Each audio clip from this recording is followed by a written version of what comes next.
School is supposed to be a safe place where we meet friends, learn, and grow. But not everyone knows that behind the long corridors, dark classrooms, or old basements, there are unexplainable stories. These are not fictional ghost stories. They are completely true. The characters in this story were once normal students like you until they encountered the scariest things in their life. Keep your spirits up. Don't let fear hold you back. But always remember, sometimes being vigilant can save you from a terrible thing you never expected. The following 3 stories will make you think again about what can happen right at your own school. Story 1. There was an old abandoned school building on the outskirts of town, a relic of a bygone era. For years, rumors had been circulating, whispers of ghosts, strange noises, and inexplicable sightings. One night, out of curiosity and teenage audacity, my friends and I decided to investigate for ourselves. Armed with flashlights and a sense of adventure, we snuck in, our footsteps echoing through the empty hallways. As soon as we stepped inside, the atmosphere changed. Dusty and decaying, every creak and groan of the building sent shivers down our spines. The musty smell of abandonment filled our nostrils, making it hard to breathe. Our flashlights pierced the darkness, illuminating peeling wallpaper and broken furniture. As we walked deeper, we stumbled upon a classroom that seemed relatively untouched by time.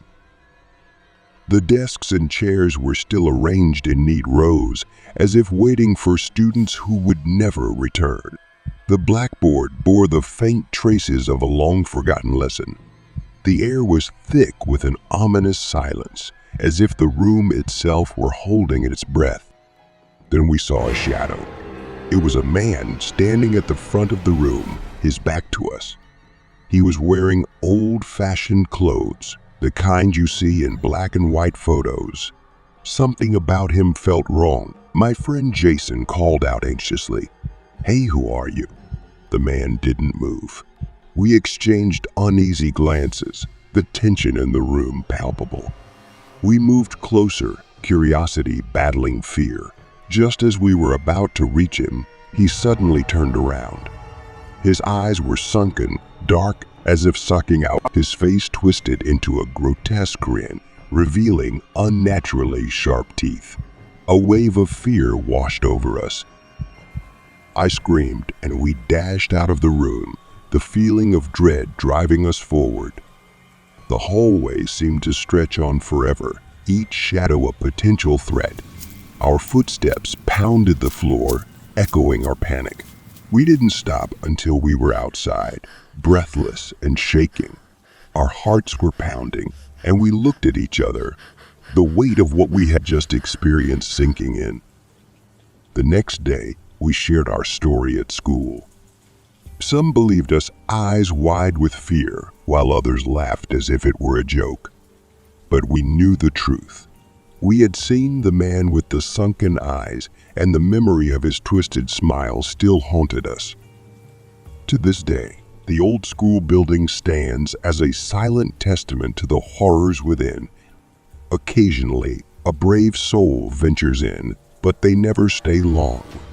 The rumors persist, growing louder with each retelling, but we do not need the rumors to remind. We have seen the truth, and it remains in our minds.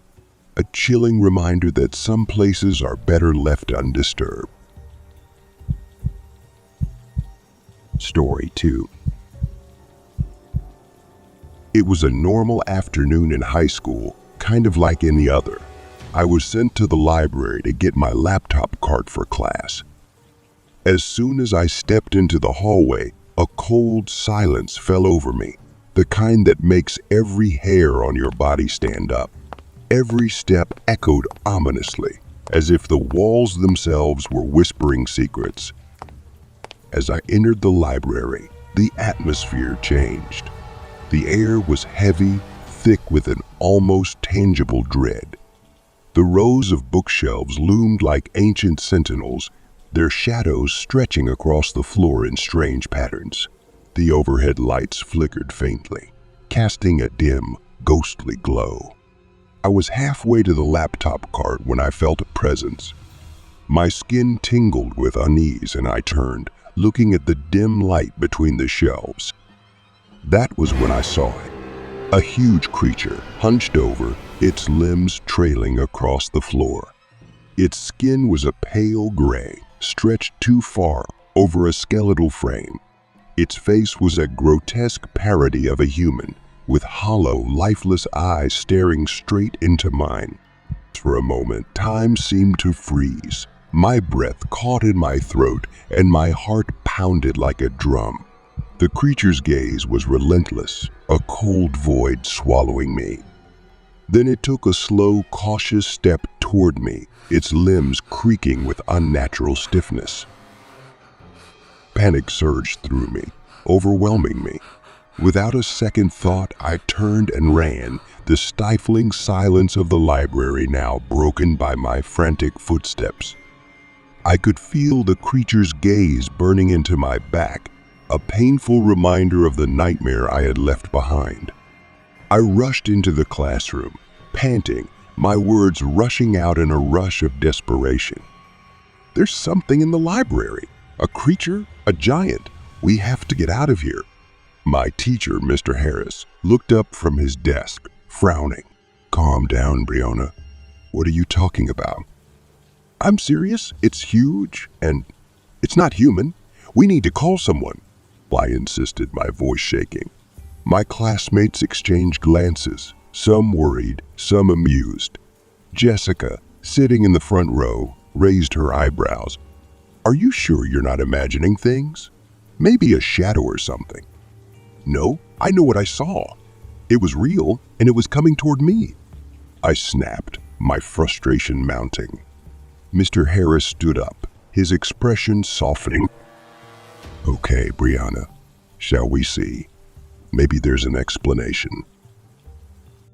I reluctantly followed the teacher back to the library, my heart pounding with every step. As we entered, the stuffy air seemed even heavier, the silence even more ominous. We walked to where I had seen the creature, but there was nothing there except rows of books and the faint hum of fluorescent lights. "See, there's nothing here. Maybe your mind is playing tricks on you," Mr. Harris said softly. I shook my head, feeling both relieved and disappointed. "I know what I saw. It's here," I whispered. He placed a comforting hand on my shoulder. "Sometimes our minds can create things when we're stressed. Let's grab the laptop cart and head back, okay?" We returned to the classroom, but the encounter left me shaken. The rest of the day passed in a blur, my mind replaying the encounter over and over again.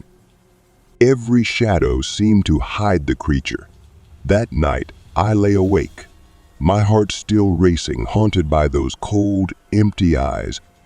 To this day, the memory remains a dark cloud that refuses to lift. The library remains a terrifying place, its once comforting silence now a reminder of the horrors that lurk within. I have learned that some nightmares are completely real, and they can find you even in the most familiar of places. Story 3. It started innocently enough. He was just another face in class, someone I barely noticed. We exchanged pleasantries, and that was that.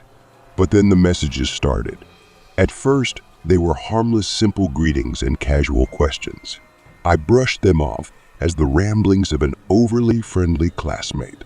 As time went on, the messages became more persistent. They went from friendly questions to probing, demanding to know where I was and what I was doing at all hours. The questions became more intrusive, and the tone of his messages shifted from casual to an "we wanted to know everything." Where I was, who I was with, what I was doing. Desperate to stop the invasion of my privacy, I blocked his number, hoping that would be the end of it. But he wouldn't budge. Instead, he found other ways to contact me. He used alternate phone numbers, different social media accounts.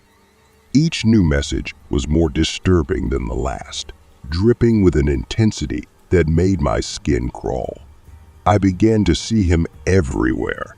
Outside my classroom, lingering in the hallways, his eyes always watching, always waiting. My friends noticed my growing anxiety and tried to reassure me, dismissing my fears as overreactions. "He'll get bored and leave," they said. But their words offered no comfort. His presence was constant, a shadow lurking just out of sight. One night, the terror reached its peak. I was home alone, the house silent except for the occasional chirp of crickets outside. Then a sound broke the silence, a soft scratching sound coming from inside the house. My heart dropped to my stomach. I knew I had to act fast. My hands were shaking as I picked up the phone and dialed 911 trying to keep my voice steady. "There's someone in my house. I don't know who, but I'm scared." The dispatcher's voice was calm and soothing, guiding me step by step as I hid in the closet. I could hear distant footsteps approaching, the scratching growing louder. My breathing became labored as I whispered updates to the dispatcher, each second stretching into eternity. The police arrived just in time.